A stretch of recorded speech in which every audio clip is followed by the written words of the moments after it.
The Retro Football League presents The Extra Point. Powered by Wolverine Studios Draft Day Sports Pro Football. It's time to take the field. What are you bringing to the table? And now, for our host, Lance McAllister. Good evening, sports fans. I'm Lance McAllister, your host for The Extra Point. Here we dive into the exhilarating world of the Retro Football League. It's Week 7 of the regular season, and tonight, we're looking back at the fierce clashes of Week 5. We've got thrilling touchdowns, nail-biting near misses, and some absolutely mind-bending plays to discuss. So grab a snack, sit back, and let's break down the big games. Welcome to The Extra Point, where the RFL comes to life. In the first game of the season, the Atlanta Falcons asserted their dominance over the Green Bay Packers in a 27-10 victory at home. The weather conditions were challenging, with a temperature of 64 degrees Fahrenheit, wind speeds of 15 miles per hour and rain, but the Falcons managed to put together a well-rounded offensive and defensive performance. The home team made a strong start with 14 points in the first quarter and maintained their lead throughout the game, eventually finishing with a total of 359 yards, 140 passing and 219 rushing. Quarterback Ron Jaworski demonstrated precision in his passing with 140 yards and a touchdown from 9 completions out of 11 attempts. The running back, Delvin Williams, was instrumental in the victory, rushing 29 times for 120 yards with an average of 4.1 yards per attempt and scored 2 touchdowns. On the other hand, the Packers struggled to keep up with the Falcons' intensity. Quarterback Steve Fuller passed for 158 yards and a touchdown, completing 18 of his 29 attempts. The Packers managed to accumulate 290 yards in total, with 158 yards in passing and 132 yards in rushing. Mike Strawn, the Packers running back, managed 100 yards from 13 rushes, averaging an impressive 7.7 yards per attempt. However, the Falcons' defense, led by Fulton Kuykendall with 8 tackles, 2 tackles for loss, and a forced fumble, proved to be a challenge for the Packers, contributing significantly to the Falcons' victory. The game did not extend into overtime. The Offensive Player of the Game award was given to Delvin Williams of the Falcons, while Fulton Kuykendall bagged the Defensive Player of the Game award. In the second game of the week, the Chicago Bears edged out a narrow victory over the Buffalo Bills with a 21-20 scoreline. Despite the Bills seizing control early in the game with 14 first-quarter points and an additional 6 in the second quarter, they failed to score in the second half, allowing the Bears to mount a successful comeback. This victory occurred amidst challenging weather conditions of 63 degrees Fahrenheit with wind speeds reaching 28 miles per hour. The Bears' offensive efforts were led by quarterback Jim Hart, who completed 15 passes out of 26 attempts for 168 yards, including 1 touchdown. Terry Metcalf made a notable contribution with 19 rushes, yielding 65 yards and 1 touchdown. On the other side, the Bills' Glenn Carano passed for 107 yards and Tony Nathan rushed for 105 yards and scored 2 touchdowns. Unfortunately, the Bills couldn't keep their momentum going, and their inability to score in the second half cost them the game. The Bears demonstrated superior control of the ball, possessing it for 2,093 seconds compared to the Bills' 1,507 seconds, and capitalized on the Bills' 3 interceptions, 8 penalties, and 2 sacks to secure their victory. This game reminded every football fan that in this sport, it ain't over till it's over.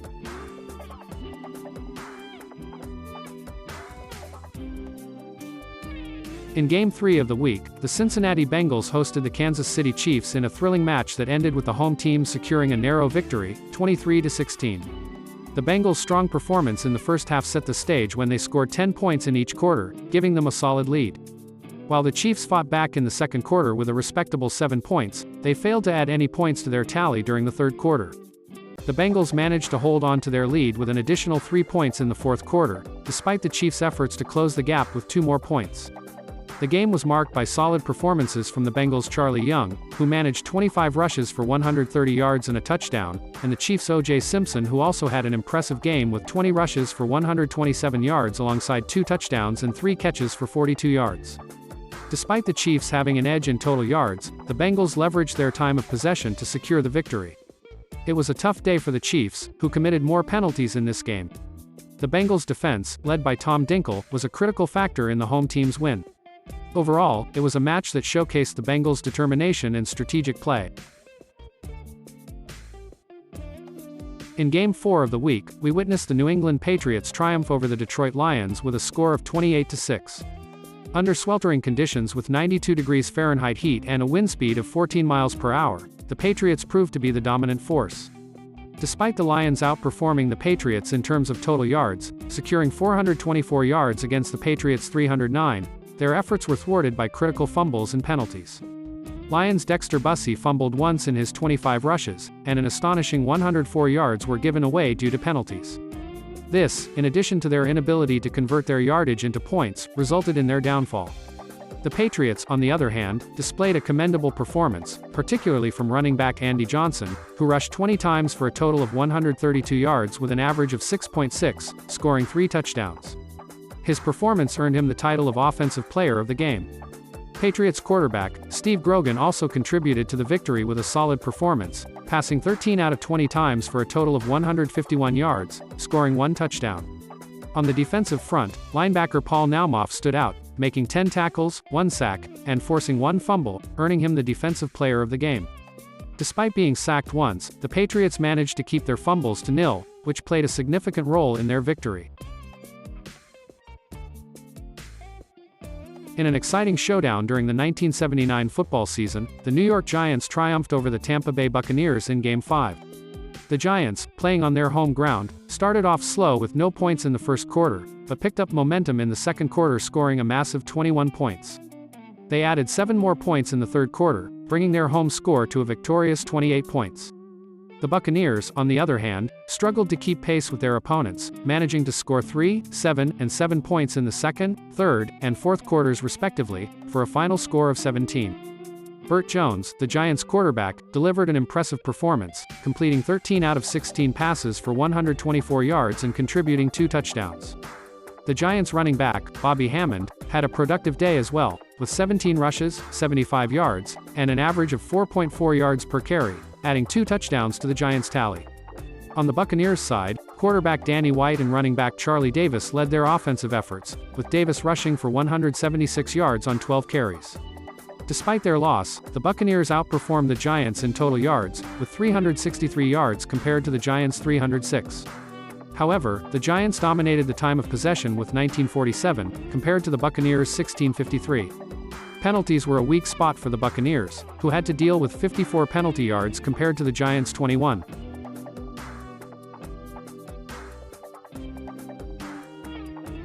In the 6th game of the week, the Philadelphia Eagles delivered a decisive victory over the Washington Redskins with a final score of 31-14. The Eagles started strong with a combined 31 points in the first half, 10 in the first quarter and 21 in the second.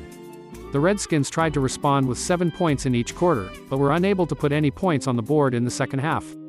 The Eagles, who ran 66 plays for a total of 402 yards, were led by QB Joe Ferguson, who threw for 178 yards and a touchdown. Gary Davis bore the rushing load with an outstanding performance of 162 yards and a touchdown on 19 carries. On the other hand, the Redskins, who ran 53 plays for 259 total yards, were guided by QB Joe Theismann, who passed for 74 yards. Calvin Hill was the star performer on the rushing front with 162 yards and 2 touchdowns on 22 carries. He also contributed in the passing game with 4 catches for 21 yards. Defensively, the leading tackler of the match was Bill Burgee of the Eagles with 12 tackles. The Redskins' defense was led by Chris Hanburger, who made 11 tackles. Despite the loss, the Redskins showed discipline, with no turnovers compared to 4 penalties for the Eagles. In the 7th game of the week, the Houston Oilers hosted the St. Louis Cardinals in a highly competitive match. The Oilers, led by Dan Pastorini at quarterback and Don Hardman at running back, managed to edge out the Cardinals with a score of 21-16. Pastorini contributed 107 yards on 4 out of 8 passes and Hardman ran a remarkable 28 times for a total of 161 yards. A standout performance from Oilers linebacker Willie Lanier, who managed 17 tackles, 5 for loss, and a key forced fumble, played a significant role in their victory. On the opposite side, the Cardinals put up a strong fight with quarterback Joe Montana passing for 156 yards from 20 out of 28, and running back Walter Payton rushing 36 times for 162 yards, including a touchdown. Despite dominating the time of possession and running more plays, the Cardinals were hindered by their 40 yards in penalties and a crucial lost fumble. The game ended without any overtimes and Oilers secured their victory on their home ground. It was a commendable performance by both teams, but in the end, the Houston Oilers emerged victorious. In a nerve-wracking encounter during Game 8 of the week, the Cleveland Browns managed to edge past the Pittsburgh Steelers with a 21-20 victory. The Browns, playing at home, had a slow start with no points in the first quarter but picked up speed with 10 points in the second. The Steelers, on the other hand, had a steady flow of points throughout the game. However, the Browns managed to slide past them with a successful third and fourth quarter. The game was not sent into overtime, despite the close scores. The offensive player of the game was running back Greg Pruitt, who had an impressive 16 rushes for 142 yards with an 8.9 average. Pruitt's performance was instrumental in the Browns' victory. The Steelers' quarterback, Tommy Kramer, was able to throw for 219 yards, but it wasn't enough to outscore the Browns. On the defensive side, defensive end Joe Jones stood out with 3 tackles, 2 tackles for loss, and 1 sack. Both teams exhibited strong defense, with each side sacking the other's quarterback twice. Despite some hiccups from the Browns, including 4 penalties and 2 interceptions, the home team was able to hold onto their lead, rewarding their fans with a much-deserved victory. In an exciting 9th game of the season, the Baltimore Colts emerged victorious against the New York Jets, 23-13. The Colts started off slow with no points in the first quarter, but they bounced back with a significant rally, scoring 7 points in the second and third quarters each, and then 9 points in the fourth to seal the victory. The Jets, however, after their initial 10-point run in the first quarter, were only able to put up 3 more points on the board during the third quarter.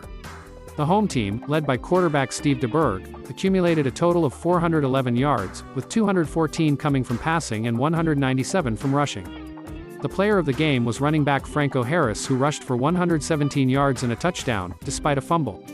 On defense, linebacker Ted Hendricks stood out with 13 tackles and 3 tackles for loss. The Jets, led by Phil Simms, were only able to gather 246 total yards, with 79 yards coming from passing and 167 from rushing. Their leading rusher, Haskell Stanback, managed 103 yards on 17 rushes and added 13 yards receiving. Despite the loss, Greg Buttle of the Jets put up an impressive defensive performance with 12 tackles. In the 10th game of the 1979 NFL season, the Dallas Cowboys delivered a significant defeat to the Minnesota Vikings with a final score of 24-10. The game, played under a rainy 70-degree weather with 32 mph winds, saw the Cowboys dominating the first half, scoring 21 points before the break while the Vikings could only manage a field goal in the first quarter.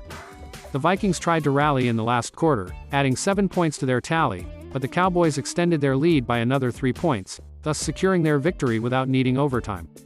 Tony Dorsett had a stellar performance for Dallas with 214 rushing yards, an average of 8.6 yards per carry, and scoring 2 touchdowns. Jerry Goldstein also had a good game, throwing for 262 yards and 1 touchdown.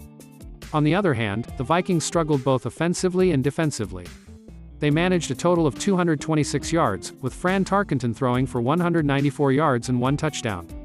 Their rushing game was particularly weak, only accumulating 32 yards, with the bulk of it coming from Chuck Foreman, who had 24 yards on 11 carries. Defensively, they could not contain Dallas' offensive firepower, allowing a total of 477 yards, with 215 of those yards coming from the run game. The defensive efforts were led by Matt Blair, who recorded 7 tackles for the Vikings, while the Cowboys' defensive efforts were led by Bob Brunig, who had 9 tackles and 2 tackles for loss. The offensive player of the game was Tony Dorsett, while the defensive player of the game honors went to Harvey Martin of the Cowboys, who recorded 7 tackles, 3 for loss, and 1 sack. In Game 11 of the week, the Denver Broncos hosted the San Diego Chargers in a thrilling confrontation. The home team Broncos, led by quarterback Norm Snead, produced a solid performance with Snead throwing for 218 yards. Their running back, John Keyworth, added to the tally with 56 rushing yards and managing to score a touchdown. Despite a solid offensive performance and a remarkable defensive display by Randy Gradishar, who made 10 tackles, 2 for loss, the Broncos fell short in scoring, ending the game with a total of 13 points. On the other hand, the San Diego Chargers won the game, scoring 14 points, thanks to a standout performance from quarterback Dan Fouts. Fouts completed 22 of his 27 passes, totaling 193 yards with a touchdown. Ron Springs, the Chargers running back, contributed 48 rushing yards and added 2 catches for 21 yards. The victory was also aided by the Chargers' defensive line, notably Calvin Jones, who made 6 tackles. Fouts' impressive performance helped him secure the title of Offensive Player of the Game. In Game 12 of the week, the New Orleans Saints hosted the Los Angeles Rams in a thrilling matchup that saw the home side secure a decisive victory, final score 24-10.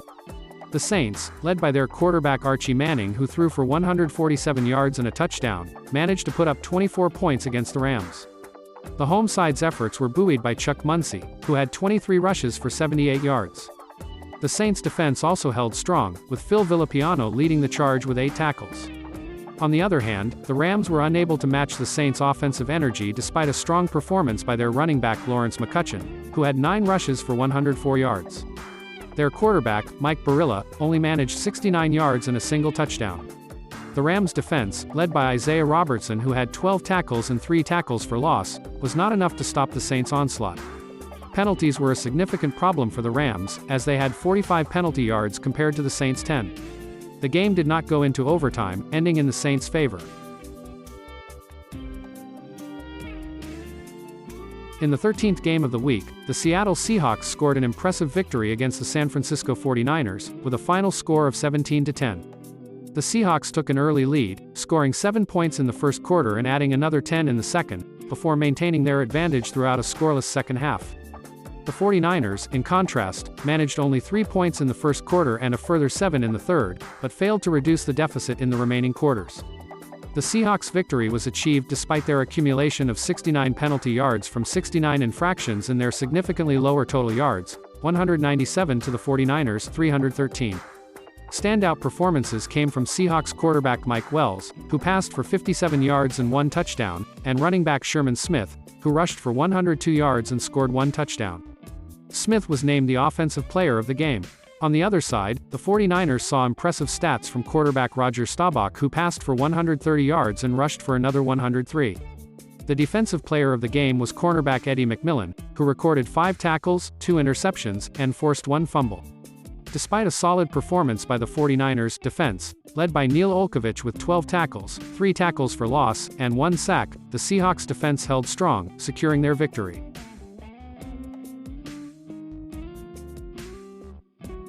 In a closely contested match, the Miami Dolphins inched past the Oakland Raiders 21-18 in Game 14 of the week.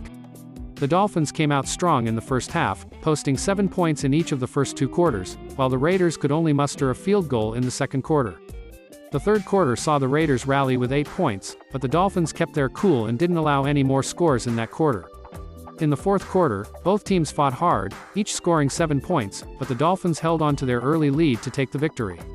Offensively, Dolphins quarterback Bob Greasy put on a stellar performance, completing 19 of 21 passes for a total of 249 yards, and throwing 2 touchdown passes. On the Raiders' side, Ken Stabler put up a commendable effort, completing 17 of 24 passes for a total of 131 yards and 2 touchdowns. The Raiders' Robert Miller was a force on the ground, rushing for 132 yards on 17 carries, but it wasn't enough to overcome the early lead established by the Dolphins. Despite the loss, the Raiders showed promise, running 57 plays for a total of 249 yards, compared to the Dolphins' 202 yards from an equal number of plays. Alrighty folks, that wraps up all the action from Week 6 in the RFL. As always, it's been a wild ride of touchdowns, tackles, and stellar plays that continue to set this league apart. But don't worry, we'll be right back here next week, breaking down all the action from Week 7 on The Extra Point. Until then, keep the football spirit alive. I'm Lance McAllister wishing you a good night, and remember, in the Retro Football League, every point counts.